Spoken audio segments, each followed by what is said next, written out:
Para efectos de la materia de Doctrinas 2, mi nombre es Davinson PH y hoy vamos a analizar o a comentar algo acerca de lo que es la política económica de Keynes. Keynes es un economista británico que fue muy relevante pues para el siglo XX. Sin duda pues es uno de los economistas más importantes del siglo XX, puesto que sus políticas y sus teorías se aplicaron para aquella época en los años 30, donde el mundo atravesaba por una gran depresión económica. Se aplicaron tanto a economías desarrolladas y de ahí hasta economías poco desarrolladas. Se dice que Keynes es el fundador, pues como, sí, de la macroeconomía moderna. Básicamente lo que él hizo fue analizar el gran problema del capitalismo y era respecto a los ciclos económicos, de que habían periodos de que no todo el tiempo era pleno empleo, sino que pues habían como ese tipo de fluctuaciones. En general lo que él dice después de su análisis del mercado financiero es que básicamente este mercado es un poco insuficiente como para determinar las tasas de interés. Entonces, pues también habla acerca de lo que es la demanda efectiva, de que la demanda efectiva debe darse, pues, según se debe entender de que debe permanecer para que no existan este tipo de fluctuaciones dentro del ciclo económico y así pues evitar el impacto del desempleo y el resto pues de digamos que de consecuencias económicas que trae una crisis.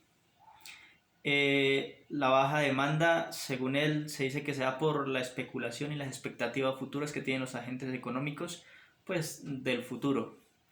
Entonces él básicamente centra su política económica en tres aspectos importantes: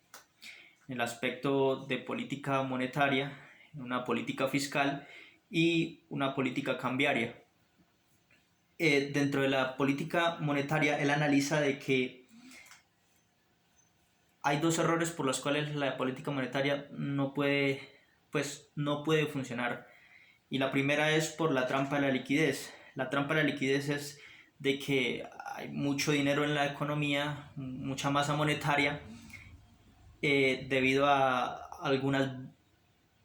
tasas de interés muy bajas, y realmente esta trampa de la liquidez lo que hace es que el dinero no se asigne a la inversión. Entonces lo que hace las personas sería obtener dinero, pero no trasladarlo a los activos para hacerlos productivos, sino que más bien sería simplemente conservar el dinero hasta que pues la tasa de interés vuelva a subir y bueno, ahí sí digamos que se asignen los recursos. Entonces, según Keynes dice que en este caso la demanda del dinero pues se hace perfectamente elástica respecto de la tasa de interés, respecto a la masa monetaria. O sea, entre más baja sea la tasa de interés, la gente va a adquirir más dinero, pero pues según él hay un error en eso porque digamos que no se va a asignar estos recursos a la inversión, puesto que existen otros factores y uno de ellos es, digamos que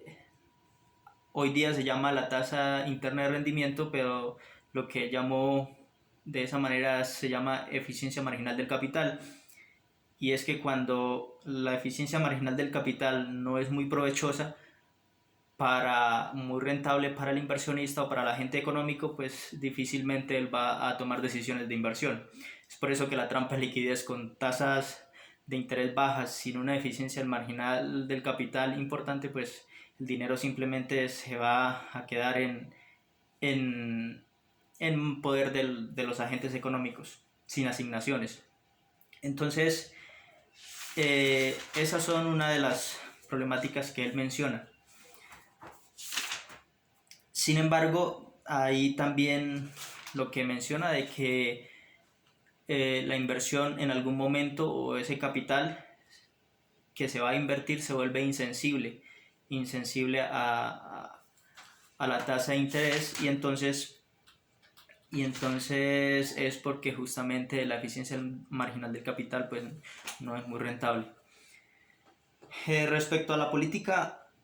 monetaria, él dice que debe haber,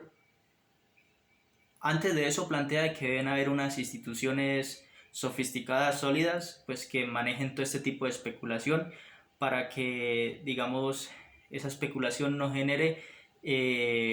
fluctuaciones drásticas en el ciclo económico. Entonces, lo que él dice es que debe haber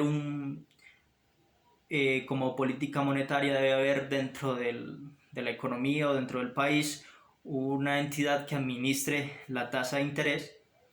para que pues mantenga lo que sería la lógica de que a tasas de intereses bajas pues digamos que aumentaría la inversión y así redireccionar pues la asignación de estos recursos para evitar pues índices de desempleo superiores y digamos que no se haga la demanda efectiva que él considera que debe permanecer, puesto que de la demanda efectiva depende tanto de la rentabilidad del capital, tanto del ingreso, del ahorro y todo esto.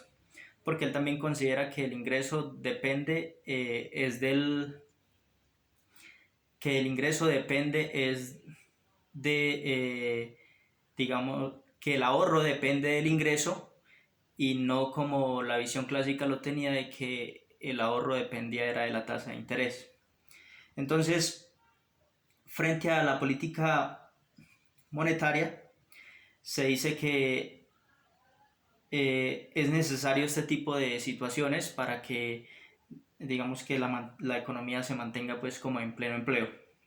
Existe otra circunstancia que es la política fiscal. Dentro de la política fiscal obviamente está pues lo de tributación, pero lo que él plantea que el Estado debe, digamos, ampliar el gasto para así incitar a la demanda. Y el gasto público, según él, se divide en dos. Uno de ellos es el presupuesto ordinario, que en este caso sería, digamos, el gasto en bienes básicos como educación, infraestructura, salud, entre otros. Y el otro tipo de gasto que sería lo que él considera como un presupuesto fiscal,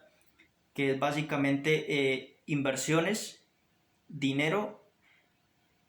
que se va a asignar a inversiones productivas por parte del Estado, que realmente digamos que este tipo de inversiones pueden ser administradas por entidades públicas o semipúblicas.